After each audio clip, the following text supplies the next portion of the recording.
కొత్త నటీనటులతో వచ్చిన latest movie ఒక బృందావనం. ఇందులో బాలు, షిన్నోవా, సాన్విత ప్రధాన పాత్రలు పోషించారు. శుభలేఖ సుధాకర్, అన్నపూర్ణమ్మ, శివాజీ రాజా, రూపలక్ష్మి, మహేందర్, వంశీ నెక్కంటి ఇతర కీలక పాత్రలు పోషించారు.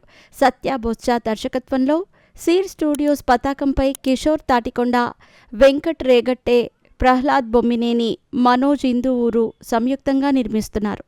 శుక్రవారం మే 23న ఈ మూవీ విడుదలయ్యింది.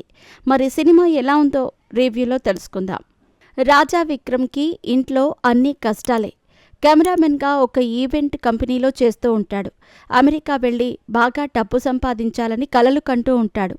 మహా తన అమ్మ చనిపోవటంతో ఆమె చేయాలనుకున్న డాక్యుమెంటరీని కంప్లీట్ చేయాలని భావిస్తుంది. ఇంట్లో వాళ్ళు ఆమెకు మ్యారేజ్ చేయాలని ప్రయత్నిస్తూ ఉండగా వారిని కాదని ఇంటి నుంచి బయటకు వచ్చేస్తుంది.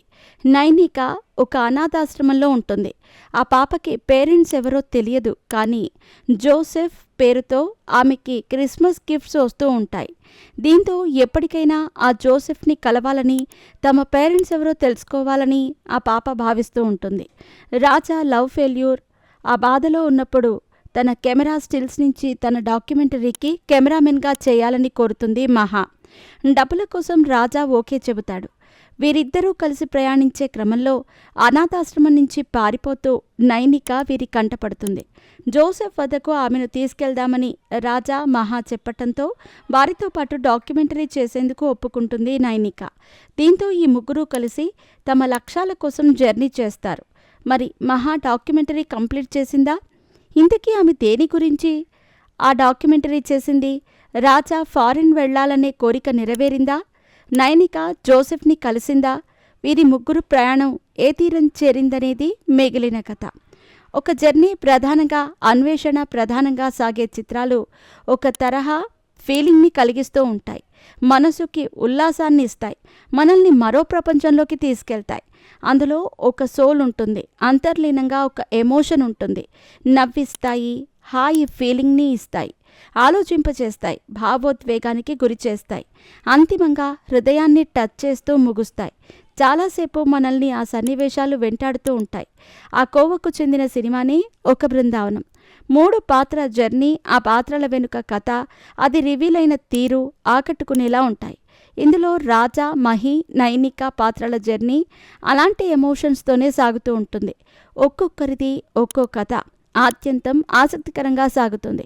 అయితే రాజా, మహా, నైనిక పాత్రల పరిచయానికి ఎక్కువ సమయం తీసుకున్నారు దర్శకుడు. దీంతో అది సాగదీసినట్టుగా ఉంటుంది. ఆ తర్వాత డాక్యుమెంటరీ కోసం వారు చేసే జర్నీ కూడా స్లోగానే సాగుతుంది. కాకపోతే అందులోని ఎమోషన్స్కి, ఫీల్ గుడ్ అంశాలకు ప్రయారిటీ ఇచ్చారు. ఇక ఇంటర్వెల్లో మాత్రం మంచి ఎమోషనల్ టచ్ ఇచ్చిన తీరు బాగుంది. సెకండ్ హాఫ్లో జోసెఫ్ని వెతుక్కుంటూ రాజా, మహి, నైనిక చేసే జర్నీ బాగుంది. అదే సమయంలో మరోసారి సాగదీసినట్టుగా అనిపిస్తుంది. అందులో మరింత ఫన్ మూమెంట్స్ పెట్టి ఉంటే బాగుండేది. అయితే ఎలాంటి సంబంధం లేని ముగ్గురు వ్యక్తులు కలవటం, పాప కోసం రాజా, మహి జర్నీ చేయటం కొత్తగా ఉంటుంది. మరోవైపు రాజా లవ్ ఎపిసోడ్ రొటీన్గా ఉంటుంది. అదే సమయంలో మహాపాత్ర ద్వారా మహిళా సాధికారత అంశాన్ని టచ్ చేసిన తీరు బాగుంది. దాన్ని అంతర్లీనంగా ఆవిష్కరించటం విశేషం. ఇక సెకండ్ హాఫ్లో ఫ్లాష్ బ్యాక్ సీన్లు, ప్రీ క్లైమాక్స్లో వచ్చే లవ్ ఎమోషనల్ సీన్లు, దీనికి తోడు ఫ్యామిలీ ఎమోషన్స్ని మేళవించిన తీరు బాగుంది. క్లైమాక్స్లో సినిమా ఆద్యంతం ఆసక్తికరంగా, గుండెని బరువెక్కించేలా సాగుతుంది. ఆయా సీన్లు కన్నీళ్లు పెట్టేస్తాయి. అయితే స్లో నెరేషన్, రొటీన్ సీన్లు ఇబ్బంది పెట్టినా సింపుల్ స్టోరీతో, సింపుల్ నెరేషన్తో సాగే ఈ మూవీ మనసుకి ఒక హాయి ఫీలింగ్ని ఇస్తుందని చెప్పొచ్చు. ఫ్యామిలీతో చూడదగ్గ క్లీన్ ఎంటర్టైనర్ కావటం విశేషం.